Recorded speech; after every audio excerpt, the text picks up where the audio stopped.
If you need to edit HTML on Bluehost, this tutorial will walk you through the process step by step in a simple, beginner-friendly way. Whether you want to update text on your website, fix a design issue, or make a small code change directly in your HTML file, Bluehost makes it possible through the File Manager. By the end of this video, you'll know exactly where to go, what to click, and how to save your changes safely. And if this video helps you out, make sure to hit the like button and subscribe for more quick website tutorials just like this. Let's get into it.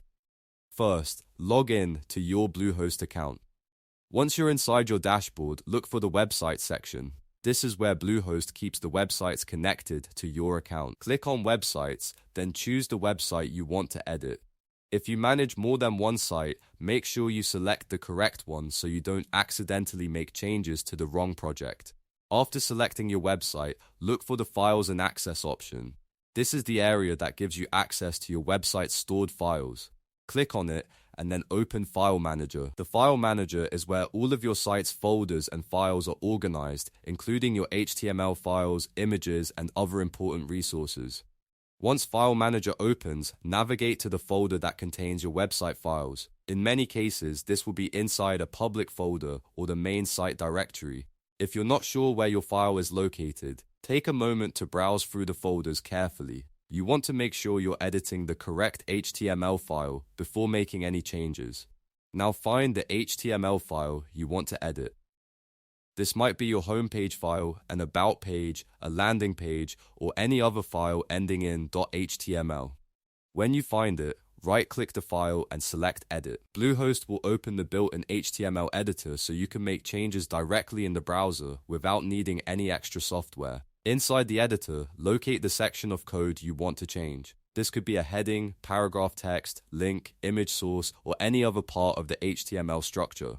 If you're new to HTML, take your time and scroll carefully through the code. A small edit can make a big difference, so it's always a good idea to be precise and avoid changing anything you don't fully understand. Make your changes to the HTML code. For example, you might update a title, replace some text, fix a broken link, or adjust a section of the page. If you're editing content that appears on the website, remember that even a small typo in HTML can affect how the page displays, so double-check your code before moving on. When your edits are finished, click Save Changes. This is the most important step, because if you don't save, your updates won't appear on the live website. After saving, Bluehost will keep your new HTML file version, and your website should reflect the changes once the page reloads or the server updates. If you want to verify everything worked correctly, go back to your website in a new tab and refresh the page. Check the section you edited to make sure the changes show up exactly how you want them to. If something doesn't look right, return to File Manager and adjust the HTML again until it's correct. And that's it. You've now learned how to edit HTML in Bluehost using File Manager, open the right file, make your updates, and save everything properly. This is a really useful skill for anyone managing a website, especially if you want more control without relying on a developer for every small change. If this video helped you, please give it a like. Subscribe for more Bluehost and website tutorials, and leave a comment if you want me to cover anything else. Thanks for watching, and I'll see you in the next one.